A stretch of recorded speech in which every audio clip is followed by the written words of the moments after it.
Drone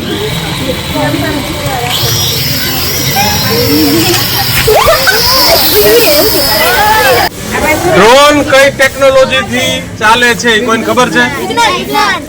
science ની technology બધી છે, પણ ડ્રોન શું કામ ઉડે છે? ડ્રોન ની પાછળના વિજ્ઞાનના સિદ્ધાંતો શું છે? આકાશમાં રોકેટ ઉડે છે તો કયા સિદ્ધાંતથી ઉડે છે? આ આપણે બધું જાણવાનું છે. પણ ખરું, પણ આકાશમાં જે રોકેટ ઉડે છે તો કયા વૈજ્ઞાનિકનો સિદ્ધાંત છે કે આકાશમાં રોકેટ ઉડે છે? એ આપણે જાણવું જોઈએ ને. તો આકાશમાં જે રોકેટ ઉડે છે ન્યૂટનના ગતિનો ત્રીજો નિયમ છે, આઘાતી પ્રત્યાઘાતી બળ સરખા સમાન પરસ્પર વિરોધી. તો એના કારણે આકાશમાં રોકેટ ઉડે છે.